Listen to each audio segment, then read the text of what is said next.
I'm Dr. Valerie Ballister. I am the Executive Director of the University Writing Center. I am an English professor with a specialization in rhetoric and composition, in other words, in writing. I was thinking about it before today. I've been on at least 60 and probably 75 defenses, and not all in English.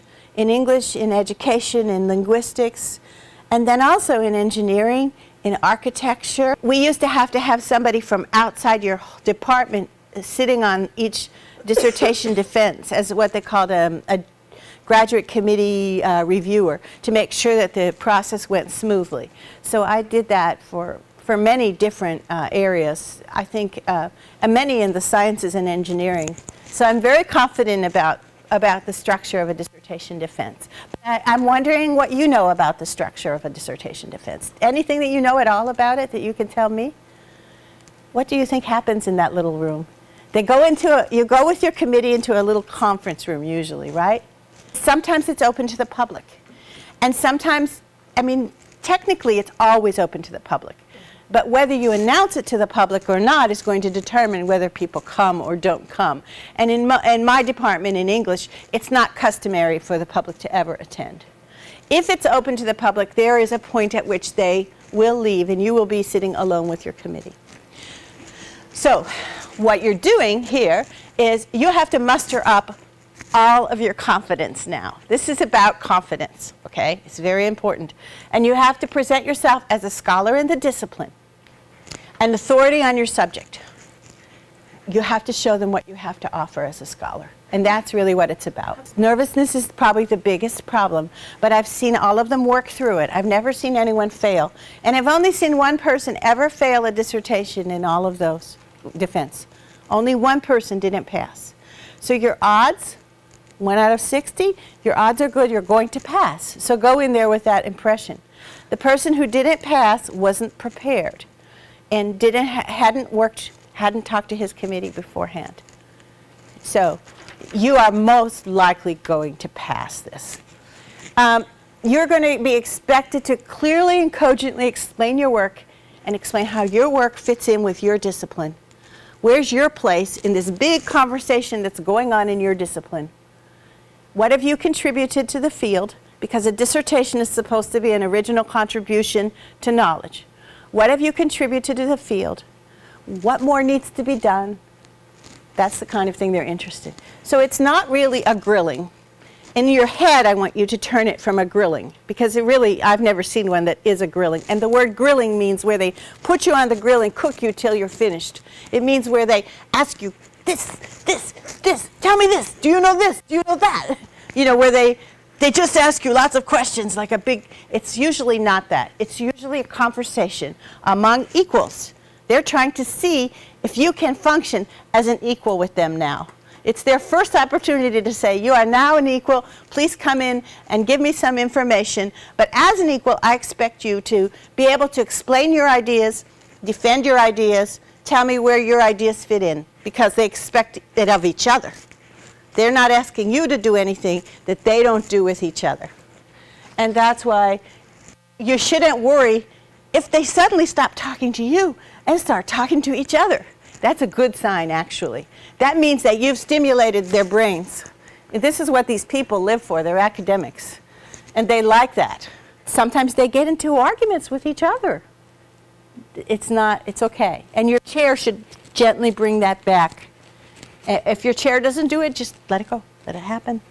If they disagree with you, they expect you to come back with a defense. And that's where the word defense comes from. So you need to know what the rules are. Have a talk with your advisor and find out what if you don't know now, you can talk to other students, but you definitely need to talk to your advisor a good while before the defense and say, I would like to know what to expect. Can you explain to me how a defense happens in our department? What is the usual thing that happens? What do you want from me as your candidate? And then know your committee as well. Sometimes when we work on a dissertation, we get isolated from our committee. Make sure that the committee gets the dissertation in plenty of time. That's something your advisor can tell you. If you give it to them 2 weeks before, they'll probably read it the night before. And then any objections they have, they didn't have a chance to tell you about. So if you can give it to them like a month before, even more, you can work that out with your advisor, but the sooner they get it, the more time they have to respond to it and to let you know before the defense where are their areas of concern. If you go in then and meet with them, but do get your, I think you should get your committee chair's advice and permission before you go meet with all your members.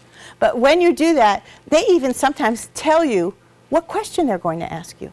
Or maybe they'll give you a hint about what question, because they'll tell you, what concerns me about your work is this. What I like about your work is this. I see this, but did you do that? And then when they read it again, their minds are going to go back, oh, we had a conversation, we talked about this. That's the question I'm going to ask. Because when I'm a committee member and I'm sitting there on the hotspot and I have to ask an intelligent question, I'm going to go back to what I remember most about your dissertation. Now, the first thing you should be able to do is answer the question, tell me about your dissertation. This will come in handy on the job market as well. So, in your head, write a speech. Just a brief speech. And you can break it up so that you're basically repeating what's the information in your abstract. This is the question or problem that led me to research. This is the method I used, the way that I decided to deal with that. I should have added method in here. This is what I found. And I put thesis separate from here. Thesis is really, what is my hypothesis? This is the problem, and this is what I think is going to happen. And then this is what I found happened. In the humanities, we're going to call it a thesis. In sciences, we might call it a hypothesis, right? But I had a question. Here's how I thought it would be answered, and here's how it actually was answered. And then this is the significance of my work, how it can be applied, what it means for the profession, how it changes our theories, how it changes our practices, whatever the significance might be. And don't forget to bring a copy of the dissertation with you to the meeting, because people will usually the committee brings their own copy. Again, that's a thing you want to check with in your own department. Will they bring their copies, or do I have to provide copies for everybody? But usually they bring their own copies, and they'll say, on page 55, you said blank, blank, blank, blank. Explain it. Then you need to have page 55. So you need your own copy minimum. Try not to wait till the last minute. The sooner they get, if it's not finished, say, here's what I have so far. Just put a deadline date and say, I don't have everything finished, but here's what I have so far. That gives them the opportunity to respond, and you'll know.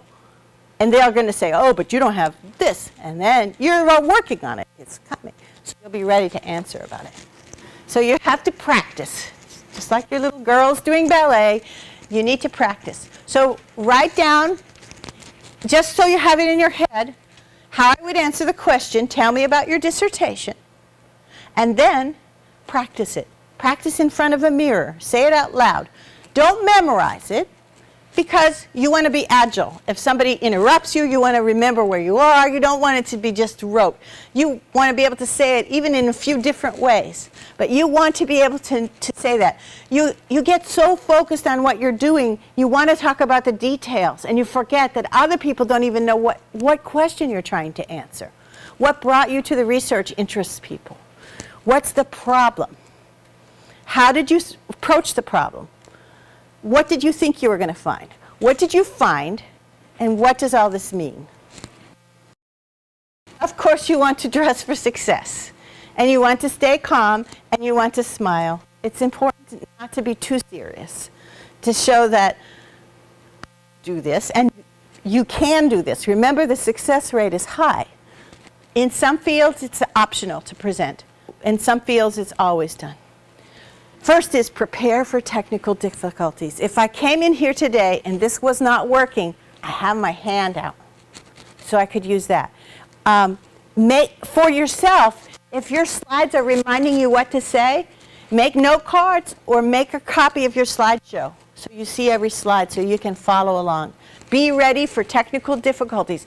It could be that you are in a room where there's never a failure and the electricity goes out that day. And you have worked a month to get all these people into the same room at the same time. It's not easy to schedule a defense because every professor has a different schedule, and they're all very busy. So you're going to have it even though the electricity is out, okay? So be ready. Consider handouts. You don't want to give everybody lots and lots of handouts just to give out handouts, because you don't want them looking at the handout. You want them looking at you. You want them looking at your slides. So make sure your handouts are only used to present things that can't go on a slide. It can't fit on the slide, or things that you really want them to remember. Maybe it's a photograph or an illustration. Maybe it's a chart or a graph.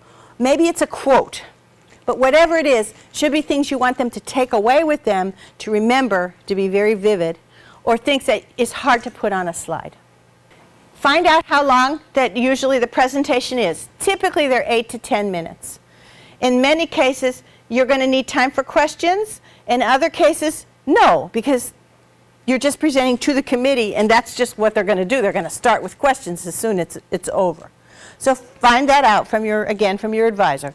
Ask, how much time do I have to do the presentation? Do I have a public audience? If I do have a public audience, how much time should I give them for questions? It's usually 5 minutes for questions, approximately. So if they say you have 10 minutes total, it's 5 to talk, 5 for questions. We have a handout in the Writing Center called Designing Effective Presentation Slides, and it's under oral communication, so I suggest you look at that. You want to be sure you don't put too many words on a slide. Make sure your slides basically cover your main points, but that people are looking at you as much as they're looking at the slides. The slides help them if they lose their place. The slides emphasize your main points, but they should be listening to you, not just reading the slides. So I recommend the handout of Designing Effective Presentation Slides. I'll tell you how to divide your presentation, how to organize it. It's the same thing I told you to memorize. The problem or questions that led to your research, your methods for answering the question or solving the problem, your major findings, the implications, significance, or applications of your findings. And add to that your next step in your scholarly career. They'll be interested. If you don't say, they'll probably ask at least. They might want to know if you've applied for any jobs, but when I'm talking about your scholarly career, I'm talking about in your research part. What will you research next? Will this dissertation lead to articles? Will it lead to a book? Will it lead to another grant, another research program? So where will this take you from here? The chair will probably say, okay, we are going to ask you to leave the room. They're just deciding what procedures will be followed so that everybody agrees on the procedures. If they're going to be allowed to interrupt each other with a follow-up question, or they have to each wait their turn, that's all they're deciding now. And next thing they're going to do is have you come back in, and your chair will tell you, okay, this is what we're going to do. We're going to start with Dr. Ballister. And now Dr. Ballister has to sound very smart and give a good question, right? And sometimes in the process, in her head, she's still forming the question. So she may ramble on a bit. And that's why you have to listen. Listen, really focus. Don't be thinking about what I'm going to say next. Listen to what they're saying now. Because then she's going, well, in chapter 3 you did blah, blah, blah, blah, blah, blah, blah, and in chapter 7 you said, and then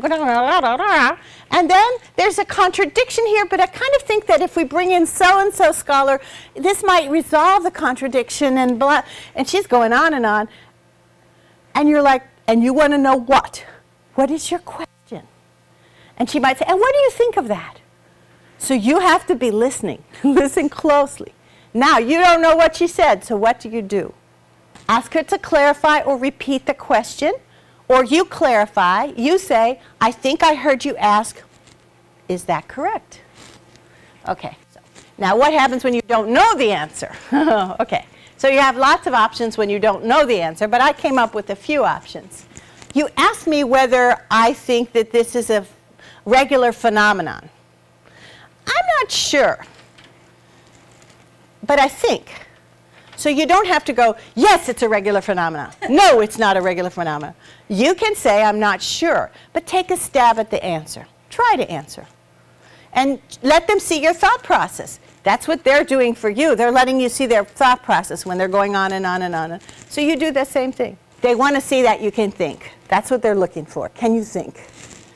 Is this a regular phenomenon?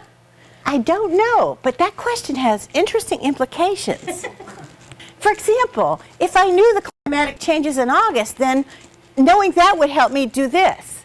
Keep yourself focused on your data. You are the expert, okay? On your data, on your project, on your ideas. You are the expert, and they're actually trying to treat you like the expert, and they want you to answer like the expert, okay? They respect you, believe me. There's never any perfect data. So the dads are saying, oh man, if I only could have done this. Right. So that's good to talk about. Be confident, however. Say, given the constraints I was working with, this was what I was able to do. But if I could do more, if I, this is my dream, if I could really have done this. Or in doing this, I learned a problem with this kind of data collection. Next time I'm going to do it this way. Is it okay to just say, I don't know? It's okay. If you really don't know, this may be a little better. It's better to say I don't know than to fake it. The thing you don't want to do is fake it. Because these are not people that will be fooled. So don't fake it, that's all. Sometimes when they ask the questions and they're coming and you're trying to listen, you need a little time. You can slow things down. You can slow things down by pausing, take a breath, look at your notes, even state, and do you think this is a regular phenomenon? I need a little time to answer that. Can I just have a minute to gather my thoughts? They'll always say yes. Don't take 3 minutes, but just a few seconds. Maybe at that point, maybe look down so that you're not distracted by them. Focus, focus, okay, I can answer this question. Boost your confidence, and then go for it. Another thing is to ask them to repeat the question, both when you don't understand the question and when you need a little time. Maybe you did understand it, but you just want to slow things down. So if you've said something wrong, or you realize that you started answering a new question and suddenly, ooh, I should have said that too. How do you handle that? Well, it's a good idea to just admit it. Oh, wait a minute. I'm wrong about that, aren't I? I realized that just now. And just correct yourself. Or you can answer the question you're on and then go, may I also add something else? I realized that when you asked me this, I answered, but I could have said something more. And just go ahead and say it. So you have the opportunity and you have the right to say, I want to say something more, I want to correct it. And thank you for that question. I wish I had thought of that earlier. That's a really good point. So they've finished asking your questions. They ask you to leave again. Don't go too far. Go outside. Now you're really sweating. Remember the odds. You're going to come back in, and they're going to say, congratulations. Now, we want you to rewrite the conclusion. However, you have passed, okay? So just remember, it is very common that they will ask for revision. They did for me. In fact, one of my committee members said, Valerie, you know that conclusion just won't do. That's okay, because I managed to pass the defense part. They knew I knew what I was talking about, but they knew that my writing fell down in the hardest part. The conclusion is usually the hardest part, where you have to think about the significance and fit it into all the literature that you've done, and So it's very common for that part. Or it could be that you have some tables that aren't in the right format, or it could be something else they noticed, that some problem that they thought that you just didn't quite capture. Sometimes you said something in the defense that they want you to put into the dissertation. Usually when you come back into the room and they say you passed, but we want you to make the revisions, they expect your chair to keep notes. And he or she will actually make sure you make the revisions. However, if that's not, you could also suggest at that point, when they say we're going to need revisions, you can ask them, could you please summarize the major revisions you want me to make so I can make some notes now? Now, whether each committee member is going to have to see those changes or not will also depend on what they decide with your chair. Many times they decide that the chair will be responsible for making sure those revisions are made, and they don't have to see it again. But you know, they still have to sign your dissertation. So sometimes they'll sign it there. If you take your title page in with you, they'll sign it right there. And sometimes they won't sign it until they see those revisions. So that's another reason you go see your chair to find out how it's normally done. And other times, everything's fine. They don't even want any revision. And as I said, it's possible they will say you did not pass the defense. Knowing your material is extremely important. Don't go in there without having read your own work. You think you've read it because you wrote it, but you haven't read it, okay? Even if you finish writing it a week before, give yourself a little time and read it again. Practice and knowledge of your topic will make you feel really confident. And remember, and positive self-talk, remember who you are. You probably know more about this topic than anybody. I can guarantee you know more about this topic than anybody, even more than your advisor. Okay? Because that's what a dissertation is. It's going farther than your advisor can take you this far. You've got to go the rest of the way. And so hopefully, even though your advisor is going with you and following behind, you really do know more if you stop. Think a lot before you get there. That's why you need the time to prepare it. Okay? Read your dissertation, though. I really appreciate that you came today. You can always reach me at the Writing Center as well. It's Valerie Ballister. And if you go to About the Writing Center, you'll see the staff directory and my email, okay? So if I can give you some confidence, let me know. Thank you.